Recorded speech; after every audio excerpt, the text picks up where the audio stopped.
আসসালামু আলাইকুম। আপনারা সবাই কেমন আছেন? আশা করি ভালো আছেন, সুস্থ আছেন। আজকে আমি রান্না করব গরু মাংস। এখানে আগেই আমি গরু মাংসটা ভিজিয়ে রাখছিলাম, এখন বরফটা ছেড়ে গেছে, ভালো করে ধুয়ে নিই। মাংসটা কিন্তু আমি ভালো করে ধুয়ে নিয়েছি। এখানে রান্নার জন্য সব কিছু আমি রেডি করে নিয়েছি। ফ্রিজ থেকে আদা রসুন বাই করে নিয়েছি, রান্নার জন্য মরিচ পেঁয়াজ। মাংসতে আমি আলু দিয়ে আলুটা কেটে নিচ্ছি। এখানে মশলা আর এখানে গুঁড়া মশলাটা রেডি করে নিয়েছি। এখন চুলাতে একটি কড়াই বসিয়ে দিয়েছি, কড়াইটা গরম হতে থাক। আমার রান্নাঘরটা কিন্তু অনেক ছোট, দেখেন। তেলটা গরম হয়ে গেছে, দিয়ে দিব দারচিনি, এলাচ, তেজপাতা আর জিরা। এর মধ্যে দিয়ে দেব মরিচ পেঁয়াজ, হালকা করে একটু ভাজা নিব। ভাজা হয়ে গেছে, দিয়ে দিব আদা রসুন বাটা, ভালো করে মিশিয়ে নিব। আদা রসুনটা কিন্তু আমি ভালো করে ভাজা নিচ্ছি। এখন দিয়ে দিব হলুদের গুঁড়ো, মিশিয়ে নিব। মেশানো হয়ে গেছে, কষানোর জন্য দিয়ে দিব পানি।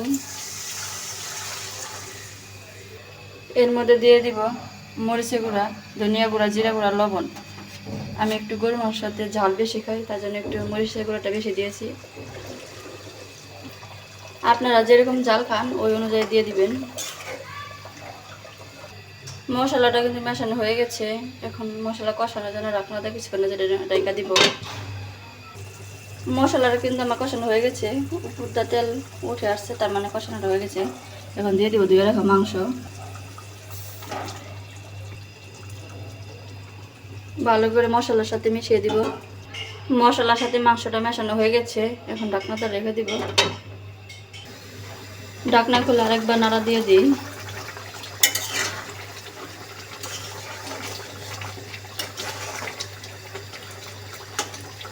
ভালো করে কষিয়ে নিব যতক্ষণ উপরটা তেল না আসবে। আবারও ঢেকে দিব।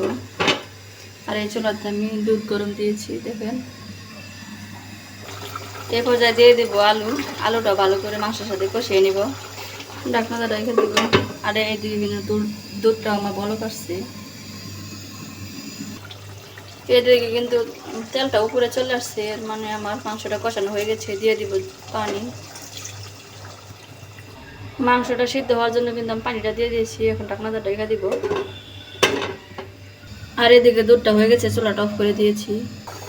এদিকে কিন্তু তরকারিটা জলটা ফুটে আসছে, একটু হালকা নাড়া দিয়ে দিই।